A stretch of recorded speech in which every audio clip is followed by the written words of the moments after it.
Hello guys, this is Swati. आज मैं बात करने वाली हूँ नेटफ्लिक्स की मूवी पेन हसलर के बारे में, जिसका रन टाइम लगभग 2 घंटे के आसपास का है। इसको डायरेक्ट किया है डेविड येट्स ने, जिन्होंने हैरी पॉटर फ्रेंचाइजी की कुछ बढ़िया मूवीज डायरेक्ट करके हमें दी है। साथ ही साथ मेरी फेवरेट सीरीज फैंटास्टिक बीस्ट को भी इन्होंने डायरेक्ट किया है।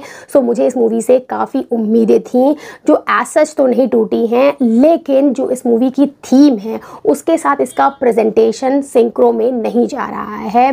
कॉज अमेरिका की ओपियाइड क्राइसिस हम सबसे छुपी नहीं है, सबके सामने ही है और बहुत से लोगों ने और उनके परिवारों ने इसकी लत लगने की वजह से, ओवरडोज की वजह से बर्बादी फेस करी है। और ऐसे सेंसिटिव इशू को जब ऐसी ग्लॉसी जैसी डिस्पोजेबल मूवी जिसमें कोई भी थीमेटिक डेप्थ नहीं है के फॉर्म में प्रेजेंट किया जाता है, तब मेकर की स्टेट ऑफ माइंड को क्वेश्चन करना लाजमी है। जबकि इस मूवी को दिग्गज कलाकार एमिली ब्लंट, क्रिस एवांस ने अपनी बेहतर एक्टिंग से सजाया है, स्टिल ये सुपरफिशियल ही लगकर रह जाती है। इसको 2 पार्ट्स में बेसिकली डिवाइड किया गया है। पहला फन पार्ट है और दूसरा थोड़ा सा ड्रामेटिक है, जिसमें फॉल ऑफ द जो एम्पायर खड़ा किया गया है उसे दिखाया जाता है। सो मेरा पूरा का एक्सपीरियंस रहा है। इस मूवी को देखने के बाद मैं आपसे शेयर करती हूँ और आप डिसाइड करेंगे कि आपको ये मूवी देखनी चाहिए नहीं देखनी चाहिए। इससे पहले अगर आप नए आए हैं then please subscribe. So about this movie Pain Hustlers, अगर हम स्टोरी की बात करते हैं तो इस कहानी को 2 मेन पार्ट्स में बांटा जा सकता है। पहला हो जाएगा राइज ऑफ एन एम्पायर, जिसमें एक सोने की लंका को झूठ पर बनाया जाता है, और दूसरा पार्ट है कि ये सोने की लंका ढहती कैसे है, कौन विभीषण बनता है। तो जो पहला पार्ट है उसमें लीजा, पीट और जैक इंपॉर्टेंट रोल प्ले करते हैं। ये लोगों से दावा करते हैं कि इनके पास एक दवा है जो कैंसर पेशेंट्स की पेन को बहुत ही ज़्यादा फास्ट और लंबे टाइम तक रिलीफ दे सकती है। जब ये किसी तरीके से डॉक्टर्स के थ्रू अपनी दवा को प्रिस्क्रिप्शन पर ला पाते हैं तो लोगों को वैसा ही महसूस होता है जैसे ये क्लेम कर रहे हैं।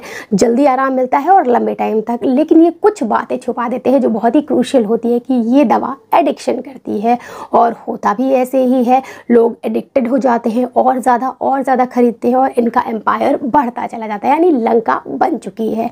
अब आता है सेकेंड फेज। इसमें जो लीजा है इसके साथ कुछ प्रॉब्लम्स चल रही है पर्सनल लाइफ में, और इसका जो मॉरल कंपस है अब वो डगमगाने लगता है। उसे लगता है कि अब वो अपने आप को देख नहीं पा रही है शीशे में और कुछ उसे करना चाहिए। कॉज अब बस ये कैंसर पेशेंट्स के लिए नहीं, बाकी बीमारियों के लिए भी प्रिस्क्राइब करने को कहते हैं, क्योंकि सेल डाउन जा रही है। तो अब क्या कुछ होता है ये आपको मूवी देखकर पता चलेगा। देखिए, अगर आप बहुत ज़्यादा सेंसिटिव नहीं हैं इस टॉपिक को लेकर, तब शायद आप इस मूवी को एंजॉय कर पाएँ। मैं आपको कुछ पॉजिटिव्स और नेगेटिव्स बताने वाली हूँ। जो सबसे पहला और बड़ा पॉजिटिव मुझे इस मूवी का लगा है, क्रिस एवांस और Emily blunt undeniably magnetic acting कर रहे हैं।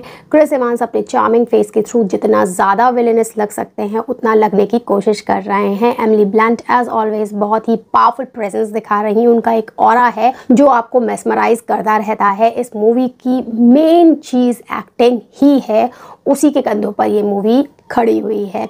सेकेंड पॉजिटिव, अगर हम लोगों को 2 तरीके से सेग्रीगेट करते हैं as a prey and predator, तो यहाँ पर प्रेडेटर किस तरीके से फर्श से अर्श पर पहुँचे हैं, how they are living their life to the fullest, बहुत ही प्लेजर भरा हुआ है उनकी इस ज़िंदगी में।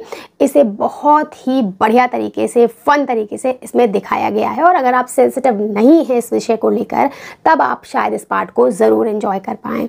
अब आते हैं नेगेटिव्स की तरफ। ड्रॉबैक्स में जो पहला नेगेटिव हो जाएगा, 2 ओपियाइड क्राइसिस से हम सब परिचित हैं, लेकिन इस मूवी को बहुत ही क्लीशे तरीके से बनाया गया है कि आगे क्या होने वाला है वो आप बहुत अच्छे से प्रिडिक्ट कर सकते हैं। नॉन क्रोनोलॉजिकल वे में बनाते ना तो शायद मूवी थोड़ी कॉम्प्लिकेटेड बन जाती, उसमें डेप्थ भी आ जाती, लेकिन ऐसा नहीं किया गया है। सेकेंड नेगेटिव, जो लोग इस टॉपिक को लेकर काफ़ी सेंसिटिव हैं उनको ये मूवी किसी भी तरीके से रास नहीं आने वाली है। On the basis of my experience I will give this movie 6.5 out of 10। No gore, no violence, no profanity, no adult scenes.